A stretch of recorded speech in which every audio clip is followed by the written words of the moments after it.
Hello friends, welcome to this JCA ecosystem channel. Today we are going to talk about energy. This is a very important topic that we are going to use because there are many videos on YouTube where people do incredible things without any theoretical concept.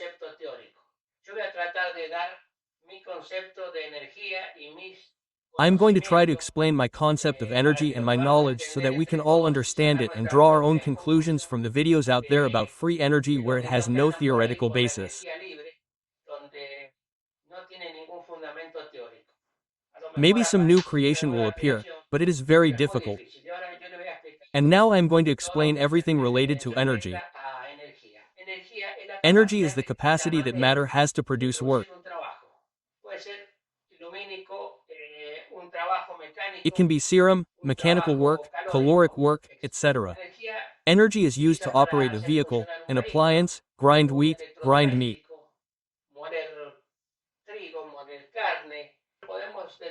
We can determine that there are several known forms of energy.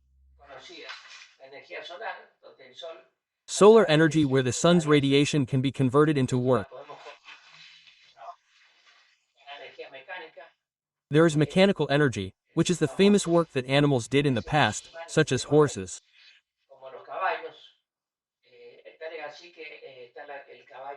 Well, that's how it is with horsepower, HP, which is the power in horsepower, which is often measured in cars and engines that produce mechanical movements.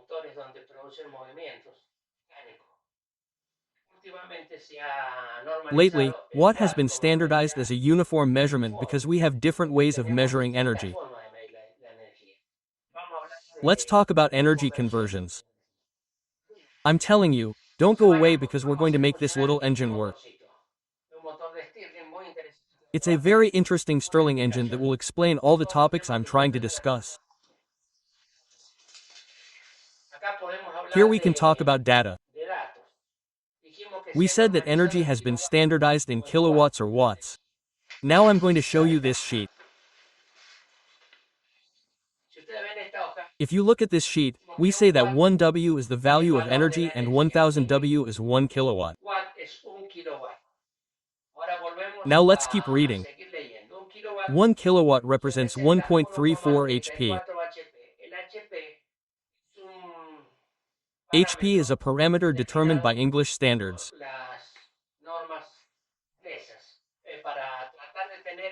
In order to try to have a decimal standard, CB was used, which is 1.36 CB for each kW. The HP, I don't know if I said it, is 1 kilowatt, it represents 1.34 HP. Now, what is a CB? It is 75 grams per second for 1 meter.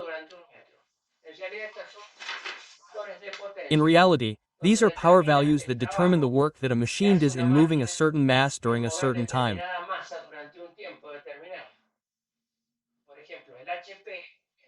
For example, the HP in English measurements was measured by 33,000 pounds per foot per minute. In other words, the work of doing 33,000 pounds per foot per minute is 1 HP. The CB was used in countries that use the decimal metric system, and we say that 1 CB is 75 kilograms per second per meter. It means that we move a mass of 75 kilograms in 1 second and a distance of 1 meter. To have a specific conversion, we say that 1 HP is equal to 0746 kW. That is the unit that is normally used as the kilowatt.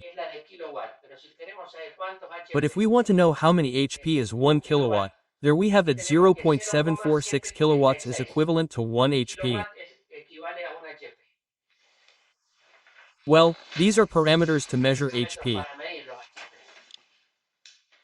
Let's look at the subject of energy.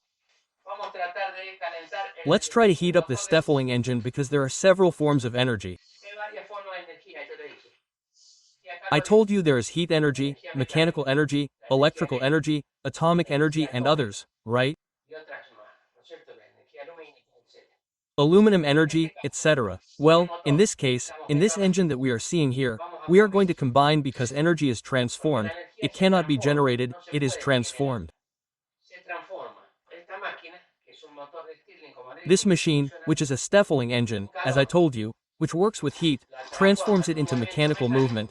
That is, here we are going to have heat energy, it is going to be transformed into mechanical energy, and then, through this small generator that it has here, we are going to transform it into electricity. We have three forms of energy combined here so that we can see how it is transformed from one system to another.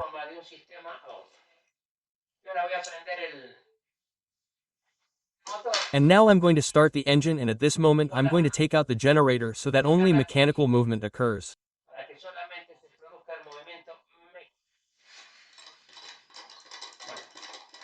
Well, absolutely nothing happens yet because it's cold.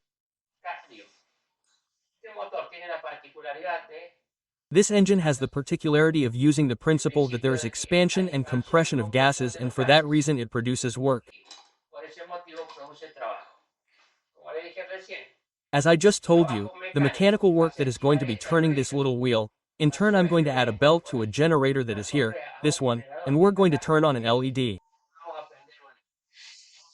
We're going to transform the heat into mechanical energy, and then we're going to transform it into electrical energy. That data that I just gave you from the sheet is precisely to convert how much heat energy there is here.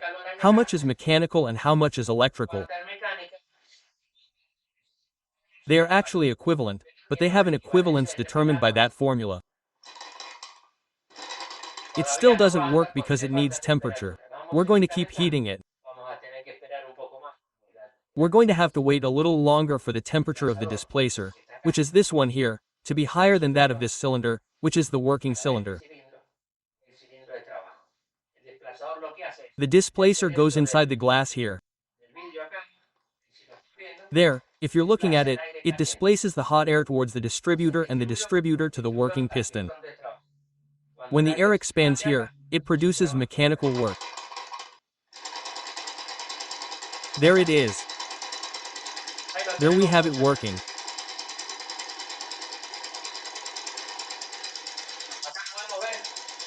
Here we can see the three ways of transforming energy.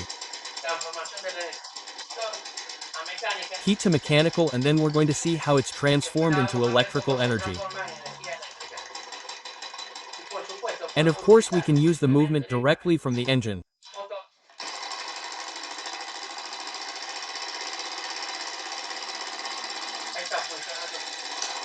It's working almost at full capacity.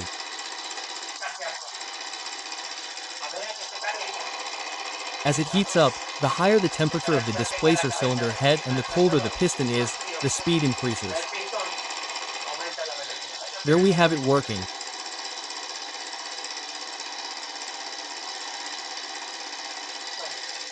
Okay, now we're going to make it produce energy for this generator. What is it? A generator coupled to the engine. When the engine turns, it turns the generator, and the generator isn't going to turn on those things. I'm going to stop it and put the belt on. Here it's not saying that nothing is free. The amount of energy produced by the generator is going to be consumed. But this whole mechanism where we try to convert heat into electrical energy, each step we take is not 100% efficient.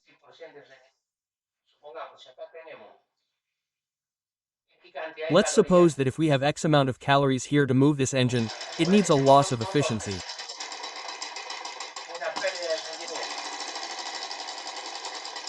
They are there, but they need a little more heat. If you see, the LEDs are on. We are generating electricity there.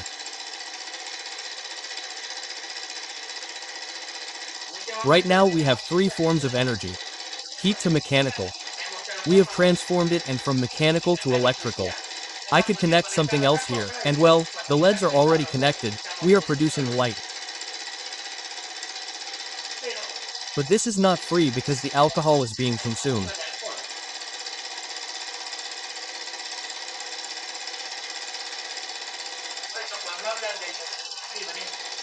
That is why when they talk about free energy, it is very strange. It is very rare, almost possible, because this whole system depends on the amount of alcohol it is consuming.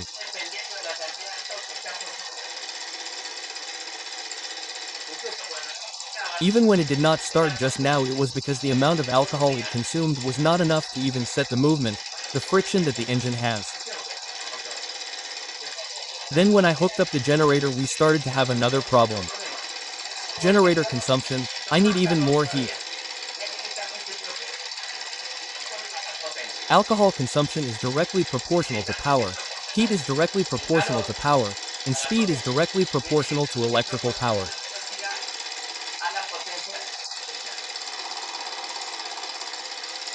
Well, it's very interesting. We're going to keep looking at it for a little while longer, and then we'll continue with the topic of energy.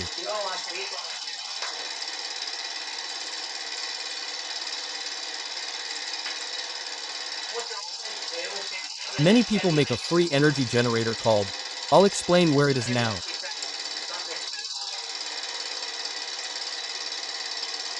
It's interesting to see, that's why it makes you want to keep looking at it. Well, we turn it off. Look what happens. There it turns off. And it slowly stops because the temperature also changes.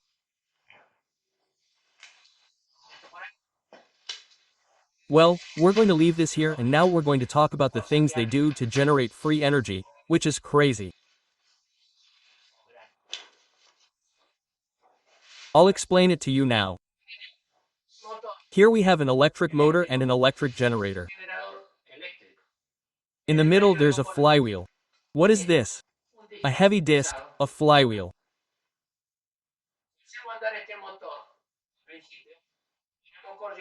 If we start this engine at the beginning, we put current into it, this engine starts to turn, it makes the generator turn, and in turn I take the cables out of here, and the current from the generator that is generating should keep the engine on before having driven the flywheel that is in the middle. I am going to apply it now. The generator must have a mechanical effort to generate energy. The mechanical energy that is here inside the magnets with respect to the coils produces electricity and passes to the engine. The engine receives electricity, generates power, and moves the generator again. Theoretically, this should be free energy. But what happens? Since this process is not efficient, it is always lost. As I just told you about the little engine, there is a loss of energy with each step we take to convert. In this case, the generator to produce energy will produce less power than the engine needs to drive the generator. So, each time we manage to get it running, it will be 1,000th of a second because the engine will always have less power than the generator needs to produce it. Because there is loss, it is not 100% efficiency, there is loss in the generator. For example, the generator needs 1 HP to produce 0.5 HP. Let's suppose that I have a 50% efficiency. I'm going to go a little bit to the Y with 0.5 HP. Here the generator is not able to move again. Many people put a flywheel in the middle. What is the flywheel? An energy accumulator too. The energy of the flywheel is given by the mass of the flywheel, by the speed squared. What happens? They propel the flywheel, so it starts to turn, turn, turn. They start to store energy in the flywheel, kinetic energy, which is the mass times the speed squared. When the motor is connected to the generator, it will work, but for a very short time, because the generator always generates less than the motor produces, and in turn, it cannot be extracted or used for absolutely anything because it is already below what is needed.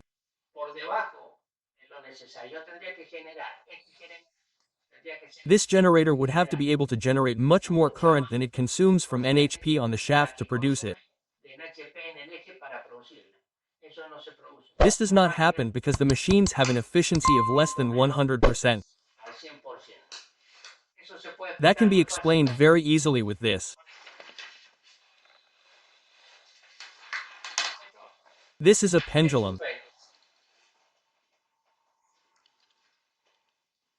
The pendulum is completely stopped at this moment. We are going to try not to see all the cables. Like a pendulum, it is completely stopped.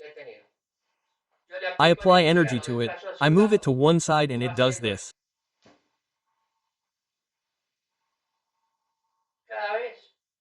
Each time it will have less energy until the movement is cancelled.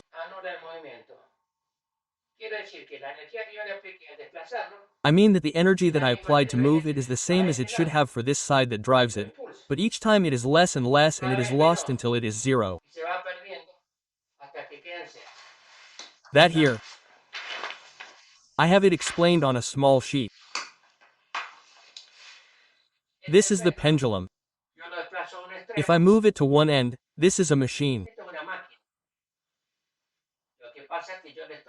What happens is that I am giving it a mechanical movement towards one end, along the length, it comes back, passes through the center, covers the distance and does this again, but each time the path gets shorter until it stops.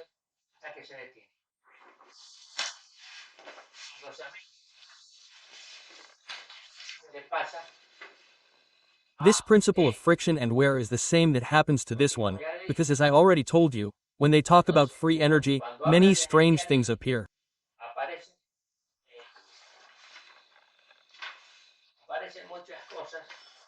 Here I am going to show you something strange. For example, this. This is a coil with a capacitor. Some people put a spark plug in it and if you analyze it a little, it has absolutely nothing to do with any type of energy and they make it turn on or try to deceive people. Free energy does not exist yet. That's what I'm telling you. And when they use magnets, for example, to make a motor work, the magnet has an action force and when it is moving the same thing happens as with the pendulum, the same magnet. Let's go back to the pendulum here. Let's suppose this is a magnet.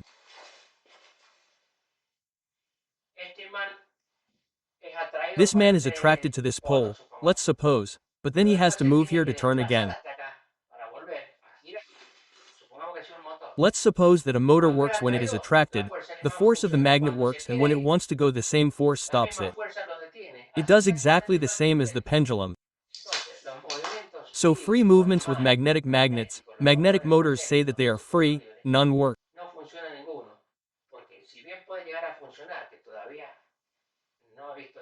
Because although they can work, and I have not seen any that work yet, they are determined by stopping because the friction effect is always greater and the attraction and repulsion always lose energy in that process.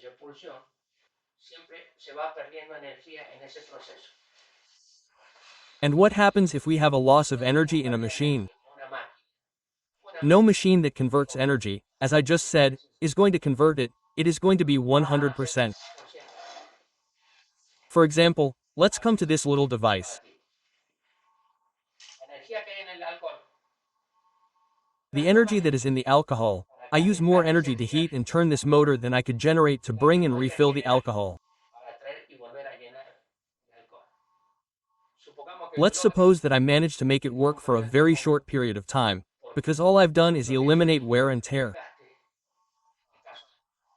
It's like the case of the pendulum, where all we do is watch the movement, but we can't extract any power from it at all. What did I try to do with this?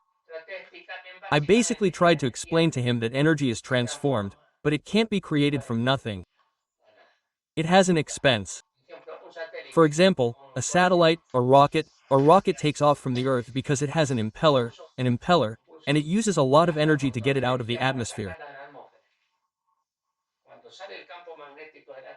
When the Earth's magnetic field leaves, it keeps spinning because the energy that was applied to it is not opposed by any opposing force. In space there is no friction and it keeps spinning, but in the long run it loses its orbit and also falls. The only thing they have done is avoid friction. A car, for example, you hit it and it stops. Why?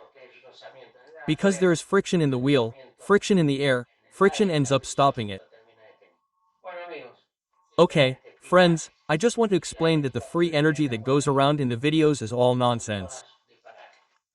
They put a spark plug with a coil where the coil has absolutely nothing to do with a spark plug. Anyone who has some knowledge of how a coil works, how a capacitor works, how a light bulb works, that this is a resistor, that this is a capacitive load, can figure it out and realize that it is not even related to the circuit. If someone makes a device like this and turns it on, it is definitely a fraud. Friends, if you like the video, give it a like, subscribe and see you next time.